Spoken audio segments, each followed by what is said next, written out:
मनोहर का ठेला सजा हुआ था। मनोहर का ठेला आम ठेलों जैसा नहीं था। उसके पास एक बहुत बड़ा तवा था जिस पर उसने खाने के शौकीनों के लिए 20 अलग अलग तरह की सब्जियां रखी थी। कोई आलू गोभी थी तो कोई पनीर टिक्का, कहीं मलाई कोफ्ता महक रहा था तो कहीं दाल मखनी। मनोहर एक ही तवे पर सब्जियों को गर्म करता और अपनी खास रोटियों के साथ लोगों को परोसता। तभी उसके ठेले पर सज धज कर एक औरत आती है। भैया जी जरा सुनिए, एक काम कीजिए, मेरे लिए एक प्लेट लगाइए जिसमें आलू, आलू पालक और गोभी की सब्जी हो। और हाँ, रोटियों में वैरायटी देना, एक मेथी की रोटी, एक धनिया वाली और एक चावल की रोटी भी लगा देना। बिल्कुल बहन जी, अभी लीजिए। हमारी रोटियां तो गरम गरम ही अच्छी लगती हैं। सोनू, ओ सोनू, जरा जल्दी से तवे पर मेथी और चावल वाली रोटी डाल दो, बहन जी खड़ी हैं। मनोहर ने फटाफट औरत की पसंद का खाना सजाया और उसे परोस दिया। उस औरत को खाना इतना पसंद आया कि उसने बिना कुछ कहे पर्स से 200 रुपए निकाले और मनोहर को थमा दिए। मनोहर के उस छोटे से ठेले पर 3 लोग काम करते थे। सोनू रोटियां बेलने और सेकने का मास्टर था। एक लड़का पैसों का हिसाब रखता था और मनोहर खुद उस 20 सब्जियों वाले तवे का राजा था। अब जैसे जैसे रात होती गई, भीड़ और बढ़ती गई। मनोहर अपने लड़कों की तरफ देखता है। सोनू मोनू, तुम दोनों की आज की 500 रुपए की दिहाड़ी तो पक्की हो गई, लेकिन देखो आज भीड़ बहुत तगड़ी है। अगर तुम दोनों 2 घंटे और रुककर काम करने को तैयार हो तो मैं तुम दोनों को 200 रुपए एक्स्ट्रा जरूर दूंगा। बोलो क्या विचार है? अरे मालिक, आप हुक्म करो, सिर्फ 2 घंटे की बात है और 200 रुपए मिल रहे हैं तो हम क्यों मना करेंगे, हम तैयार हैं।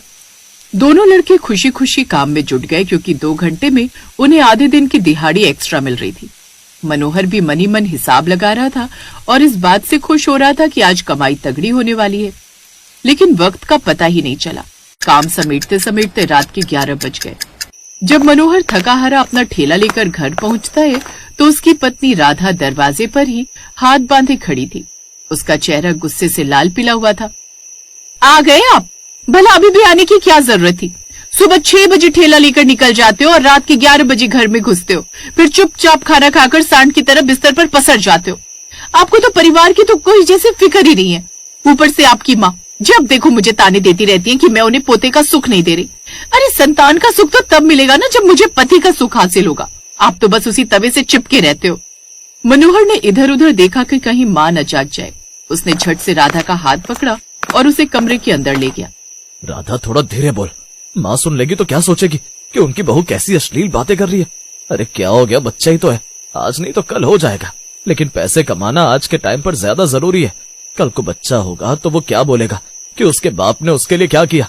मेरा बस चले तो मुझे कम से कम 10 बच्चे चाहिए, पर उनके लिए बैंक बैलेंस भी तो होना चाहिए ना। 10 बच्चे?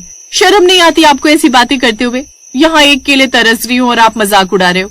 आपको अपनी सिर्फ उन 20 सब्जियों की चिंता है, मेरी भावनाओं की कोई कदर ही नहीं है। राधा गुस्से में मुंह फेर कर सो गई, लेकिन मनोहर को नींद नहीं आ रही थी। उसे लग रहा था कि वो जो कर रहा है परिवार के भले के लिए कर रहा है।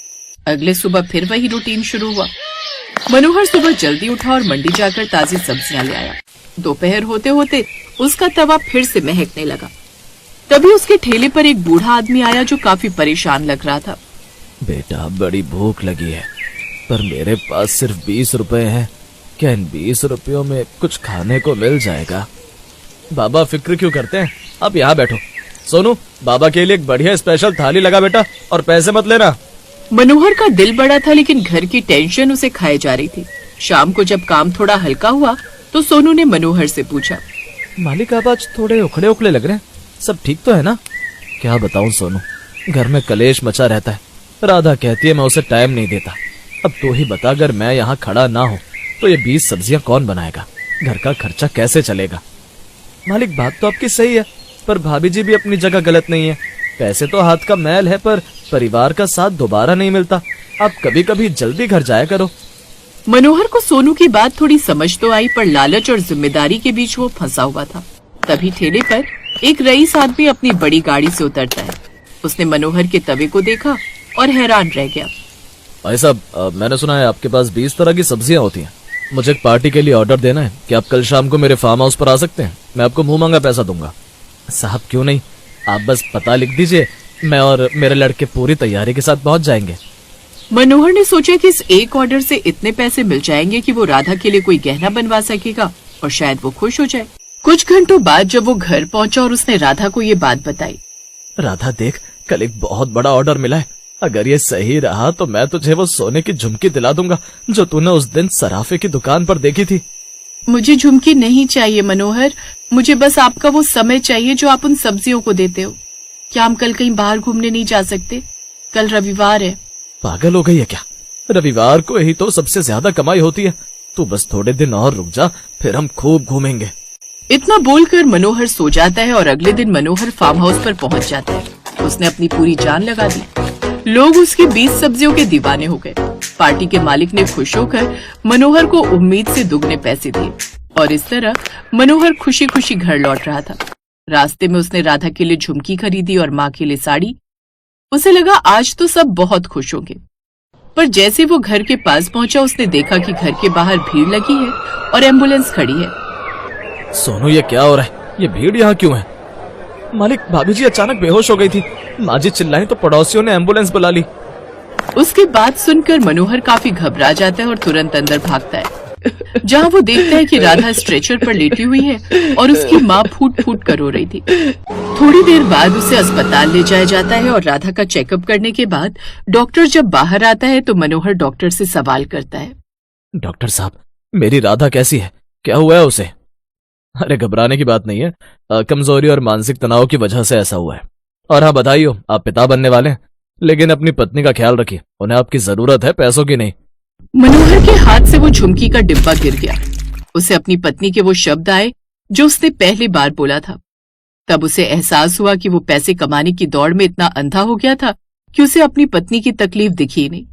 कुछ देर बाद जब वो राधा के पास जाता है तो वो उसका हाथ पकड़ता है और कहता है, राधा, मुझे माफ कर दे। मैं पागलों की तरह तवे पर सब्जियां सजाता रहा और अपनी गृहस्थी का तवा जलने लगा। अब मैं कहीं नहीं जाऊंगा, मैं ठेले का टाइम कम कर दूंगा। सच में? क्या अब आप रात को जल्दी घर आओगे? हाँ राधा, अब से शाम के 7 बजे ठेला बंद। अब मुझे 10 बच्चे नहीं चाहिए, बस हमारा ये आने वाला नन्हा मेहमान और तुम दोनों की खुशी चाहिए। मनोहर की बात सुनकर राधा मुस्कुरा देती है और कुछ ही घंटों में राधा अपने घर आ जाती है। ऐसे ही समय गुजरता है और मनोहर अपना किया हुआ वादा पूरी तरह निभाता है। उसने एक बोर्ड पर यह लिख दिया था कि शाम 7 बजे के बाद सेवा बंद हो जाएगी और अब वो सोनू को भी ज्यादा जिम्मेदारी देने लगा था। एक दिन उसकी माँ ने मुस्कुराते हुए मनोहर से कहा, बेटा, आज तू जल्दी घर आ गया तो देख राधा के चेहरे पर कितनी रौनक है। पैसे तो तूने बहुत कमाए, पर आज तूने सुख कमाया है। सही कहा माँ, तवे पर 20 सब्जियां तो कोई भी सजा लेगा, पर परिवार को समेट कर रखना ही असली कला है।